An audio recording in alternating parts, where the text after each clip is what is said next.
할렐루야. 오늘 함께 예배를 드리는 우리 교우들과 평화의 인사 나누도록 하겠습니다. 덕분에 고맙습니다.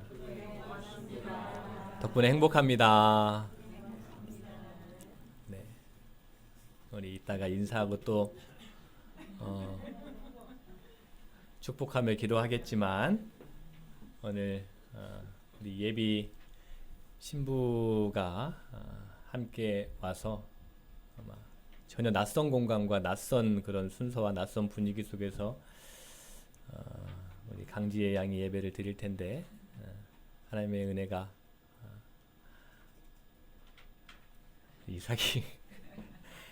이삭이란다 우리 요한이 입이 지금 여기 이렇게 걸려 있어가지고 제가 더 이상 말을 못 잇겠는데 우리 이따가 또 환영하겠지만 예배 시간이고 설교 시간이긴 하지만 우리 환영의 박수 한번 하면 좋겠습니다. 네.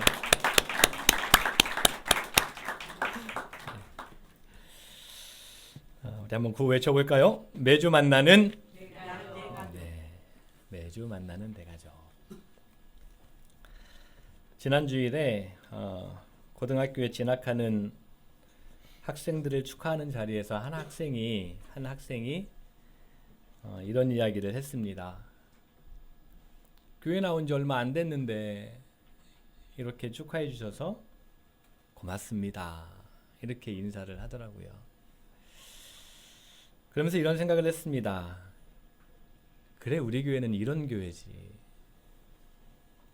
언제 누구 혹은 어디쯤 얼마만큼 이런 것보다 지금 바로 이곳에서 함께하는 것을 가장 소중하게 여기는 그런 공동체, 그런 매주 만나는 대가족이 바로 우리 양무리 교회지라는 그런 생각을 했습니다. 주님 오시는 그날까지 주님의 마음을 담고 그리고 주님의 말씀 따라서 한결같이 서로 축복하고 또 격려하고 위로하고 그리고 서로 사랑하고 대접받고자 하는 대로 먼저 대접하는 그런 우리 양무리 교회가 되기를 주님의 이름으로 간절히 축원합니다. 그리고 계속해서 그런 교회 함께 만들어 갑시다. 네. 오늘은 주연절 8번째 주일입니다. 주연절로는 마지막 주일이죠.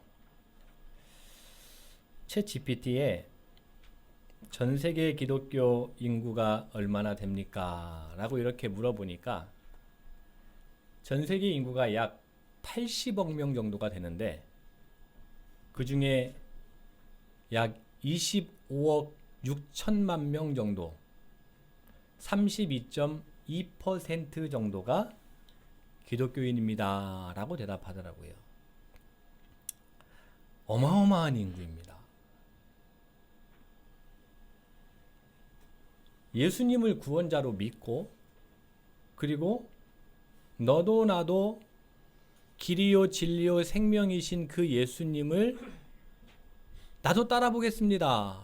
나도 그 예수님 따라서 그 삶을 나도 살아가 보겠습니다. 라고 하는 사람들이 이 지구촌의 3분의 1이나 되더라고요. 정말 깜짝 놀랐습니다.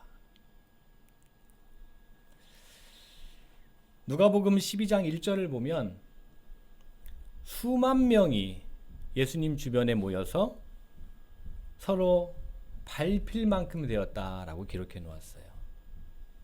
그러니까 예수님 주변에 얼만큼이 모였는지에 대한 정확한 수를 누가복음에서 누가는 그렇게 표현을 해놨어요. 다른 복음서에서는 수많은 혹은 여러 이런 표현이지만 몇만 명 이런 단위를 쓴 사람은 누가라는 사람이에요. 꽤 정확한 내용을 기록해 놓으려고 했다는 것을 우리가 짐작할 수 있겠죠. 예수님을 따르면서 세상의 빛과 소금이 되고자 하는 사람들이 예수님 때나 그리고 2025년 이 지구촌에서나 예나 지금이나 참 많은 것 같아서 귀하고 감사한 일이다 라고 생각을 합니다. 오늘 누가복음에도 예수님께서 예루살렘으로 가시는 길에 예수님은 예루살렘에 그냥 가신 게 아니라 여러분들이 잘 알다시피 길이요 진리요 생명 되신 그 길을 완성하시기 위해서 예루살렘으로 가는 길이거든요. 그리고 그 마지막은 내가 다 이루었다 하며 십자가에 못 박혀 돌아가시는 그 길이에요. 지금 예수님이 그 예루살렘으로 향하는 그 길에 예수님과 함께 가겠다고 하는 사람들, 그 사람들에게 예수님께서 무슨 말씀을 하셨었는지를 누가복음의 누가는 거기에 초점을 맞춰가지고 오늘 말씀을 기록해 놓았습니다. 과연 예수님을 따르겠다고, 그리고 예수님과 동행하겠다고 예수님의 삶을 나도 발맞추어서 본받아 살아가 보겠다고 결심하고 다짐하고 어려운 걸음을 하겠다라고 하는 이 사람들에게 예수님은 뭐라고 하셨을까? 이방인이었던 누가가 자기가 전해 들은 이야기, 그리고 현재 교회 공동체라고 모여있는 그 초대교회 교회의 구성원으로서 교회의 모습을 보면서 야, 예수님을 따른다는 것이 무엇인지, 그리고 그 과거에 예수님께서 어떤 말씀을 하셨기에 지금 교회 공동체는 이런 모습을 지속해 가고 있는지 거기에 초점을 맞춰서 누가복음을 기록했다라는 말씀입니다. 오늘 누가를 통해서 전해지는 예수님의 말씀은 사실 우리에게도 직결됩니다. 왜냐하면 저와 여러분도 예수님을 따르겠다고, 저와 여러분도 예수님의 제자가 되어 보겠다고, 저와 여러분도 예수님과 동행하겠다고, 저와 여러분도 예수님의 삶을 최대한 본받아 살아가 보겠다고 결단하고 다짐하면서 그 길을 따라가는 사람들일 테니 말이죠. 그죠? 따라가 보겠다고 이 자리에 모여 있는 것 아닙니까? 자, 이런 관점으로 오늘 말씀을 좀 우리가 들어보고 생각해 보면 좋겠습니다. 그리스도인으로서 어떻게 살아가는 것이 예수님께서 바라시고 원하시는 삶인지, 더 나아가서 예수님께서 칭찬하시고 위로하시고 하나님께서 복 주시는 삶이라는 것이 무엇인지, 더 나아가서 믿음이 좋다는 것이 무엇인지, 신앙이 깊다는 것이 무엇인지, 그것까지도 한번 우리가 두루두루 생각해 보는 그러한 시간이 오늘 누가복음 말씀을 통해서 한번 생각해 보는 시간이 되기를 바랍니다. 근데 이 이야기를 하기에 앞서서 매우 중요한 이야기부터 사실은 좀 할 필요가 있습니다. 그게 뭐냐면 과연 예수님께서 가셨던 길이, 그리고 예수님께서 가신 길이 뭐냐라는 거예요.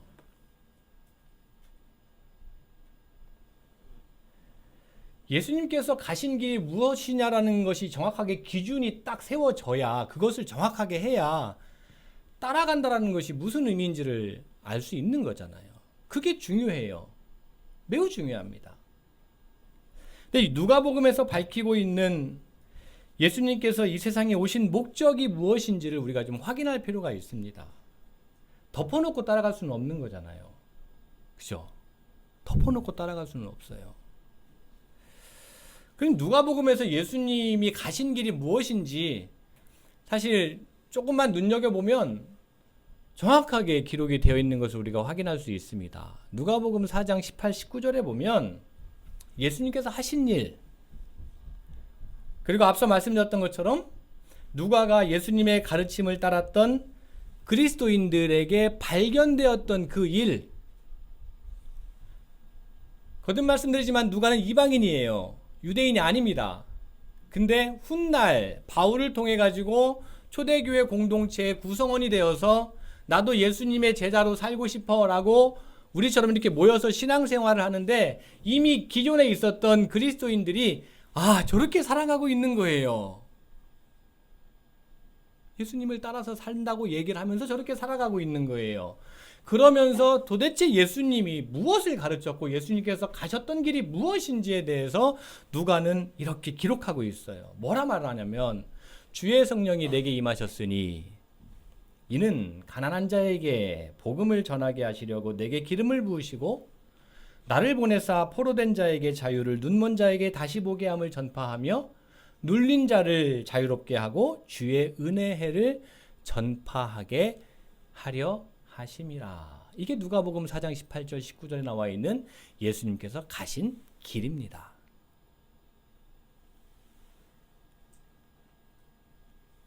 누가복음 4장의 이야기는 예수님께서 세례를 받으시고 나서 비둘기 같은 성령이 임하신 후에 광야에서 시험 받으셨죠. 그러고 나서 제자를 부르시고 회당에서 가르치시면서 가장 먼저 하신 말씀이 누가복음에서는 이 말씀이에요. 예수님 말씀하시는 겁니다. 내가 하는 일은, 내가 가려고 하는 그 길은 가난한 자를 부욕해 하고 포로된 자를 자유롭게 하고 눈먼 자를 보게 하고 눌린 자를 자유롭게 하고 궁극적으로는 모든 빚을 탕감받고 원상태로 회복시키는 그 희년, 그것을 전파하고 이곳에서부터 이루어 가겠다라고, 내가 그거 하려고 왔다라고 예수님께서 말씀하셨다는 겁니다. 그렇다면 예수님께서 하신 이 가르침 그리고 그 행하신 일을 따르겠다고 하는 사람들은 가난한 자를 혹은 포로된 자를, 눈먼 자를, 눌린 자를, 빚진 자를, 아니 자기 자신도 그런 사람이면서 동시에 예수님께서 받으셨던 동일한 하나님의 영이신 성령을 받고 나도 가난한 자를 부욕해 만들어주고 포로된 자가 있으면 자유롭게 해주고 눈먼 자가 있으면 보게 해주고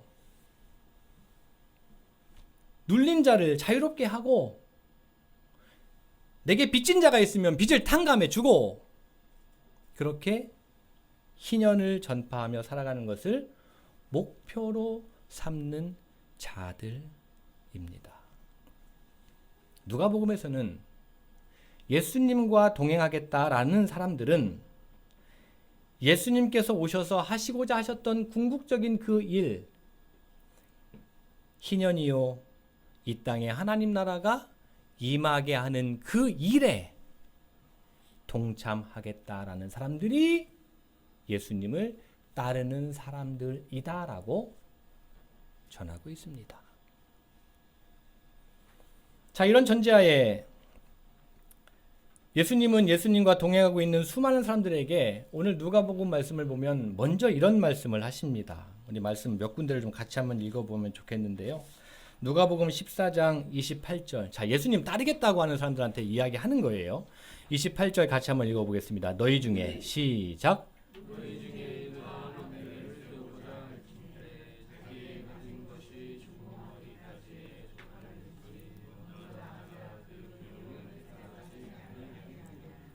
지금 수많은 사람들이 예나 지금이나 지금은 32.2% 80억의 인구 가운데 그리고 또 이 당시에도 수만여 명의 많은 사람들이 발에 밟힐 만큼 수많은 사람들이 예수님을 따르겠다고 하는 이때에 예수님께서 이야기하시는 겁니다. 아무나 따라올 수 있는 길이 아니니까 너희들이 잘 생각해보고 따라오너라.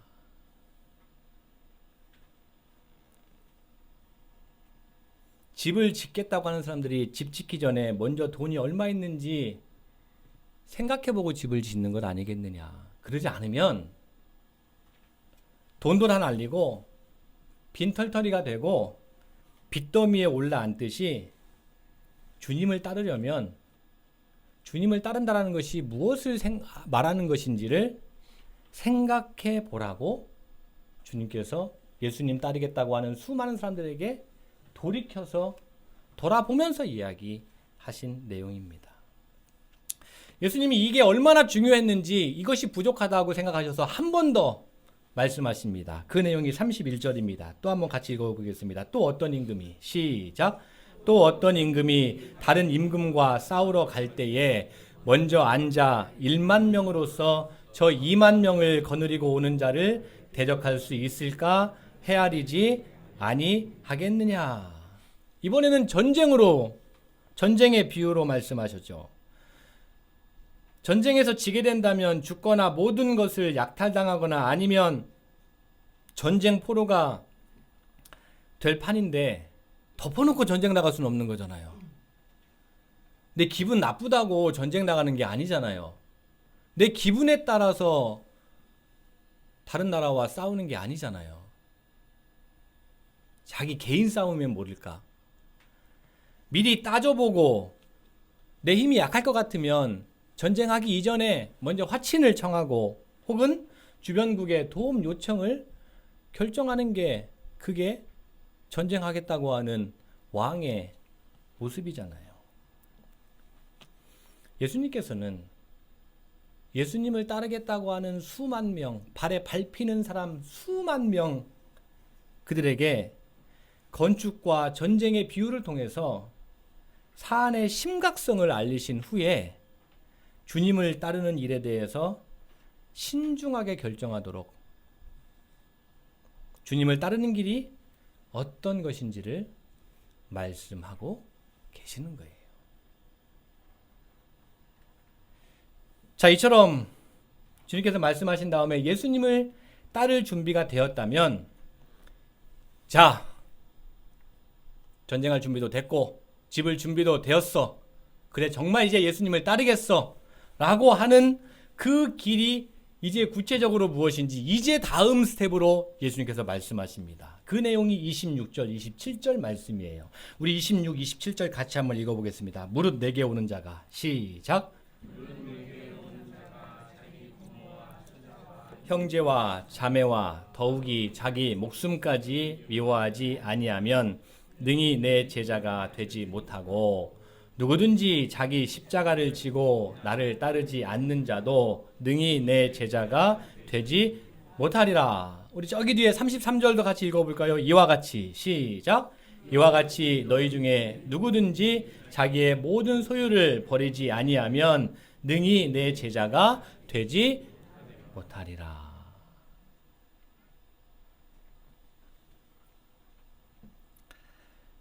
누가복음에서는요, 예수님을 따르려면 세 가지를 포기해야 된다고 이야기합니다. 가족, 미안해요. 이제 막 가족을 시작하는 가정인데 가족을 포기하라고 하고, 자기 목숨 버릴 각오를 해야 되고, 자기 모든 소유를 버려야 한다라고 이야기합니다. 지구촌에 있는 32.2%에게 예수님께서 말씀하시는 거예요. 물론 그 안에는 우리도 포함되어 있는 거죠. 그러면 왜 예수님은 당신을 따르려면 가족도 포기하고 자기 목숨도 포기하고 가진 것도 포기해야 된다라고 말씀하셨을까요? 글쎄, 이 성경을 문자 그대로 믿어서 진짜 가족도 내팽개치고 재산도 다 내팽개치고 목숨도 내팽개치는 사람도 있겠지만 왜 예수님은 이런 말씀을 하셨을까요? 이게 저한테는 이게 과제입니다. 설교를 준비하면서 이 의미가 무엇일까? 이것 기도하면서 발견하는 게 이제 저 설교자의 과제입니다. 저는 두 가지의 의미를 담고 있다고 생각을 했어요. 물론 저보다 학식이 높고 또 깨달음의 깊이가 한없이 깊은 분들은 더 많은 의미들을 발견할 수 있을 것입니다. 뭐 좋습니다. 얼마든지 하나님의 말씀은 마치 샘과 같아서 본인이 스스로 하나님이라는 큰 울타리 숲 안에서 부지런히 깨달아 보려고 하고 그 부지런히 구하고 찾고 두드리면 하나님께서 더 놀라운 깨달음을 주십니다. 근데 부족한 저는 한 두 가지 정도를 담고 있다고 생각을 했는데, 그 중에 하나는 하나님께서 하시는 하나님 나라의 일을 임하게 하는 것, 그것은 쉽게 이루어지지 않고 혼신의 힘을 다할 때만 가능하다는 의미를 담고 있는 것이다. 하나님 나라를 이 땅에 임하게 하는 것, 예수님께서 주의 은혜의 해를 선포해서 이곳에서부터 하나님 임재를 이루며 살아가는 것, 그것은 생명 바치고 재산 바치고 가족을 포기하는 것과 같이 혼신의 힘을 다해서 최선의 힘을 다해서 할 때만이 가능한 일이다. 동시에 하나님의 나라를 임하게 하려는 수고와 헌신과 노력과 희생이 뒤따르지 않고는 결코 일어날 수 없는 일이다. 이런 원론적인 의미를 예수님께서는 말씀하고 계시는 것 아닐까. 저 심포 찍으면서 이렇게 생각하는 거예요. 근데 그렇게 생각했던 이유가 지난주에도 말씀드렸듯이 저는 이 세상 창조의 원리 중에 으뜸은 희생과 헌신이다라고 생각을 하거든요. 희생과 헌신 없이 이루어진 것은 이 세상에 아무것도 없기 때문이에요. 부모의 희생과 헌신 없이는 자녀라는 생명이 태어날 수가 없는 거거든요. 저절로 되는 것은 하나도 없습니다, 사실. 만일 그런 것이 있다라고 누군가가 부추긴다면 그것은 마귀예요. 사탄이라고 생각하시면 됩니다.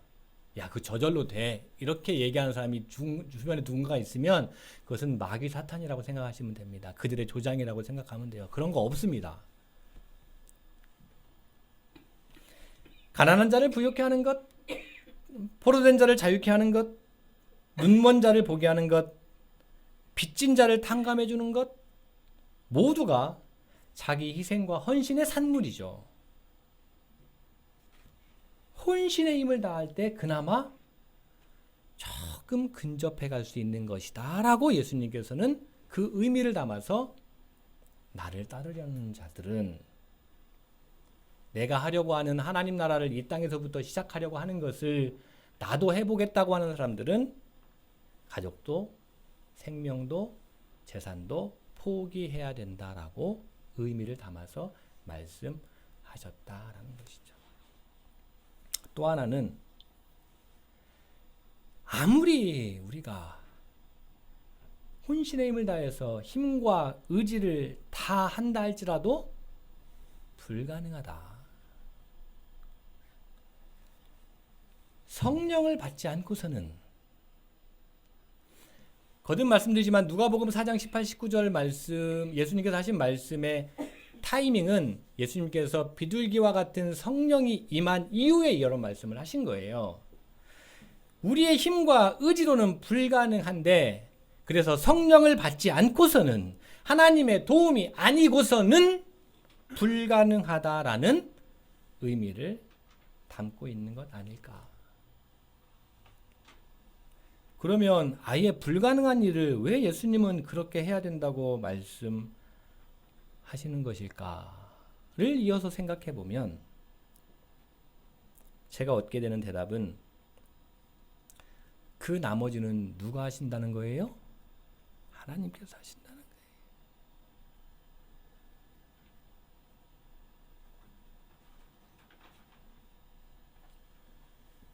하나님께서 하신다는 약속의 말씀.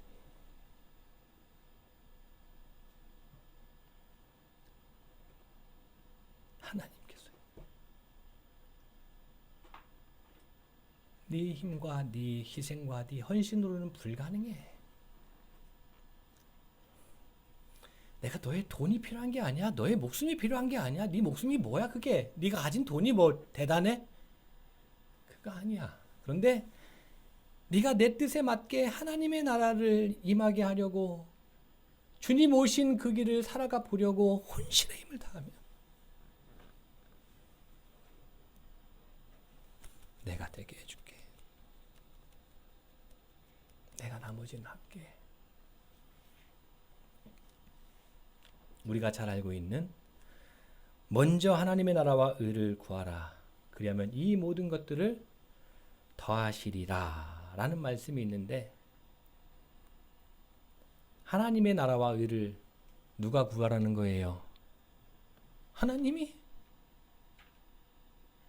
하나님이 북치고 장구치고 다 하십니까? 하나님이 하나님의 나라와 의를 구해요? 아니죠.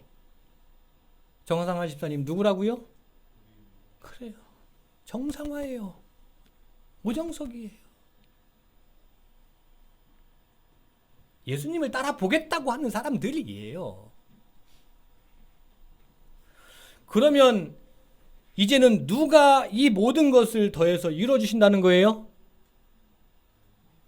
맞아요. 하나님이에요.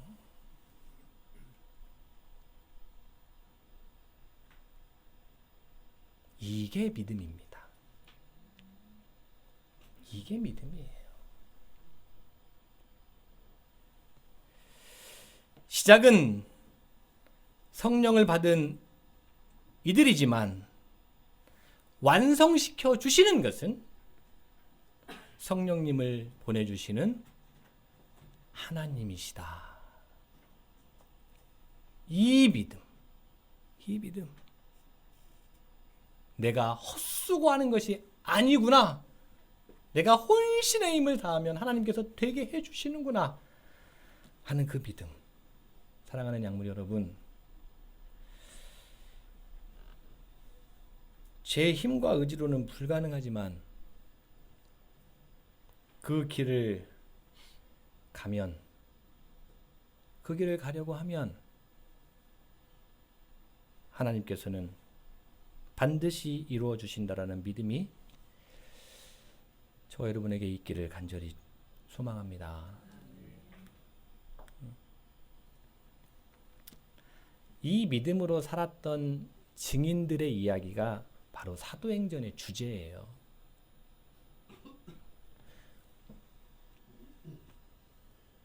거듭 말씀드리지만 누가가 보니까, 이방인이었던 누가가 보니까 지구촌에 없었던, 지금까지 유사일에 한 번도 없었던 묘한 공동체가 있는데, 저들을 봤더니 묘한 믿음을 가지고 있고 그 믿음의 뿌리를 찾아가 보니까 예수 그리스도라는, 예수님이라는 사람을 만나게 되는 거예요. 그래서 사도행전은 누가가 기록한 거예요. 누가가 이들이 이렇게 살았다, 이들이 정말 믿음을 가지고 이렇게 살았다라는 것을 기록해 놓은 게 사도행전이고, 그 핵심 주제는 이 믿음의 공동체라는 겁니다. 자, 예수님을 따랐던 수많은 사람들이요, 예수님 죽음 이후에 대부분 흩어졌습니다. 발에 밟힐 만큼 예수님을 따랐던 수많은 사람들이 예수님 죽음 이후에 다 흩어졌어요. 그런데 예수님의 부활 이후에 끝까지 부활 신앙을 가지고 예수님을 만난 사람이 예수님을 따르겠다. 아니, 예수님께서 하시고자 하셨던 그 일을 내가 이제 이어서 한번 혼신의 힘을 다해서 그렇게 하면, 먼저 그의 나라와 그의 의를 구하면 이 모든 것들을 더해 주신다라는 그 예수님, 그 삶을 사셨으니 나도 그거 한번 살아가 보겠다라고 하는 사람들이 모였더니 세보니까 몇 명이래요? 120명이나 되었대요. 제가 사도행전을 다시 봤어요.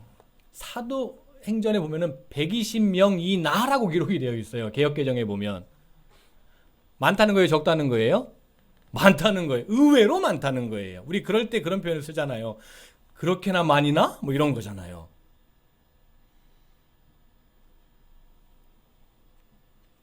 사람의 기대로는 한 12명이나 될지 모르겠는데 성령님 함께 하시면,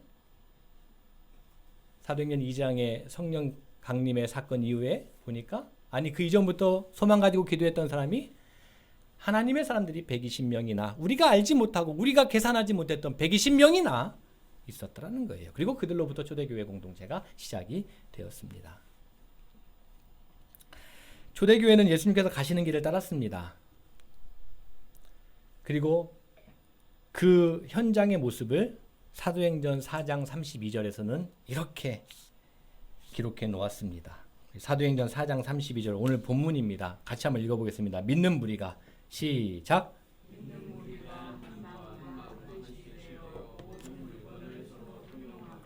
자기 재물을 조금이라도 자기 것이라 하는 이가 하나도 없더라.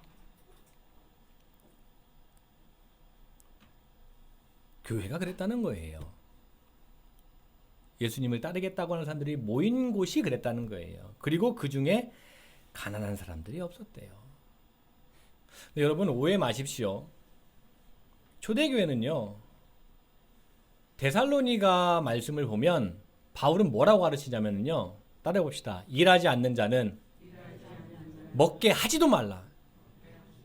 일하지 않는 자는 먹이지도 말라도 아니에요. 먹게 하지도 말라예요. 교회 공동체는 무전취식하지 못하게 해요. 무전취식이 아니죠. 뭐라 그래야 되나요? 그렇죠. 비슷한 맥락입니다. 일해야지만이 교회 공동체의 구성원이라는 기본을 이야기합니다. 여기에서 말하는 사람들은요, 뭐라 그럴까요? 정말 불의의 사고를 당한 사람이거나 내가 수입 활동을 아예 못하는 사람들도 교회 공동체에 올 수 있는 거잖아요. 초대교회는 그들까지도 가난한 사람들이 없도록 했다는 겁니다. 그리고 가난한 사람이 없었던 것은요, 하늘에서 금은 보화가 떨어져서가 아니라 성경에 뭐라고 기록하고 있냐면 자기 밭과 집을 팔아서 사도들에게 드리고, 사도들이 좀 신뢰가 있었나 봐요. 사도들한테 드리면 사도들이 딴 주머니 안 차겠구나, 이런 정도 신뢰가 있었던 것 같아요. 드리고, 그리고 사도들은 책임을 지고 부족하면 자기 돈 보태서라도 교회 공동체 안에서부터 하나님 나라를 만들어 가고자 했다는 겁니다. 그래서 가난한 자가 없었다고 이야기하는 겁니다. 그 모습을 누가가 보는 거예요. 봤던 거예요. 오늘 사도행전을 보면 그 중에 대표적인 사람의 이름이 기록이 되죠. 누구냐면 바나바입니다. 근데 성경은 바나바 혹은 요셉이라고만 기록해 놓지 않아요. 뭐라고 앞에 붙냐면 구브로 출신 레위족 요셉, 그리고 교회 공동체 안에서는 그 사람을 위로의 아들이라는 별칭을 지어서 바나바라고 부릅니다. 라고 매우 정확하게 기록해 놓습니다. 요셉이라는 사람이 얼마나 많았겠어요. 예.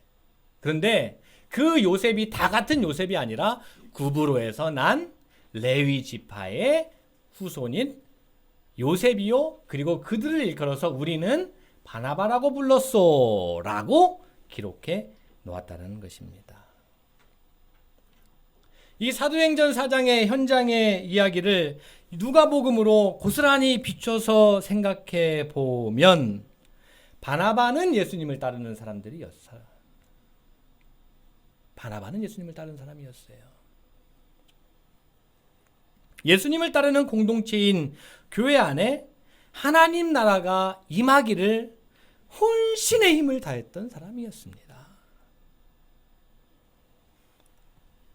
배고픔에 굶주려 비참한 사람이 없고, 야, 우리 초대교회 안에서는 배고파서 굶주려서 허덕이는 사람은 없게 하자. 우리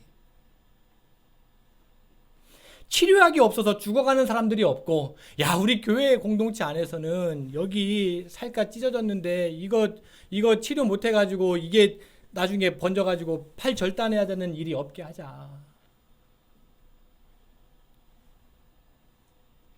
저 유대교는 연좌제로 부모가 장애가 있으면 혹은 자식이 장애가 있으면은 그 조상들이 죄 때문이라고 얘기하는데, 우리 교회 공동체에서는 그런 죄 묻지 말자. 그리고 돈이 있는 자든 없는 자든 공정하게 판결받도록 하자. 그래서 억울함이 없는 그런 하나님의 마음으로 가득한 교회 공동체가 되자라고 하면서 혼신의 힘을 다하면서 예수님의 발에 때만큼이라도 좀 따르면서 살아가고자 했던 사람이 바나바라는 사람이었습니다. 예수님을 따르며 살기를 소망했던 그 이름이 너무나도 위대했기 때문에 사도행전은 그의 출신과 지파와 이름을 누구도 잊어버리지 않고 헷갈리지 않도록 명확하게 기록해 놓았습니다. 사랑하는 양무리 여러분, 오늘 설교 말씀을 준비하면서 그리고 말씀을 한 주간 묵상하면서 저는 두 가지의 마음이 들었습니다. 하나는 우리 교회 공동체가 갈 길, 양무리 교회가 가야 되는 길은 명확하다. 앞에 교회 이름이 붙었으니까요. 예수님을 따르는 길은 명확하다. 결코 변한 적이 없고 우리 교회가 올해 39년이 되는데 변해서도 안 된다라는 마음이었습니다. 그 길은 하나님 나라가 이 땅에서부터 시작되어야 되는데 구체적으로는 우리 양무리 교회 안에서부터 이루어져야 되는 것인데 그것이 우리 양무리 교회의 분명한 사명이 되어야 되겠다. 그리고 또 하나는 우리 양무리 교회가 그 예수님의 길을 알고 자기가 할 수 있는 최선을 다하면서 혼신의 힘을 다하면서 따라가고 있다고 여러분들 한 명 한 명을 두면서 얼굴을 그리면서 기도하면서 요즘에 신방하면서 여러분들을 생각하니 한없이 고맙고 한없이 감사하고 또 기쁘고 가슴이 벅차 오르더라고요. 우리 양무리 교우들 모두가 성령을 속이고 땅값을 몰래 감추었던 아나니아와 삽비라가 아니라 모양만 그럴싸하게 흉내만 그럴싸하게 내는 그런 자들이 아니라 우리 교회 안에서부터 하나님 나라가 임재하기를 혼신의 힘을 다하면서 기도하면서 제2의 바나바, 제3의 바나바. 바나바는 위로의 아들이라는 말이에요. 그러니까 서로 위로하고 격려하고 보듬고 또 때에 따라서는 잘못된 길을 가고 있으면 바른 길을 가라고 독려해 주면서 그렇게 혼신의 힘을 다하고 있는 우리 성도들을 생각하니까 한없이 저는 자랑스러웠습니다. 사랑하는 양무리 여러분, 하나님의 나라가 우리 안에서부터 우리 양무리 교회에서부터 시작되기를 꿈꾸고 소망하면서 헌신하고 희생하고 혼신의 힘을 다하고 마음과 뜻과 정성과 생명을 다해서 예배를 드리는 여러분들의 모든 수고는 결코 헛되지 않을 것이다 라고 확신합니다. 축복하고 싶은 것은 교회를 구원의 공동체로 만들려고 자나깨나 애쓰고 그리고 있든지 없든지 희생하고 헌신하면서 몸부림치는 여러분들에게 목사에게는 축복 권한이 교리상 있는데 제가 할 수 있는 모든 마음을 다해서 여러분들에게 이 모든 것들을 더해주시는 하나님의 은혜와 복이 가득하시기를 간절히 소망하고 바랍니다. 오늘 주신 말씀 생각하면서 우리 잠시 묵상하며 기도하겠습니다.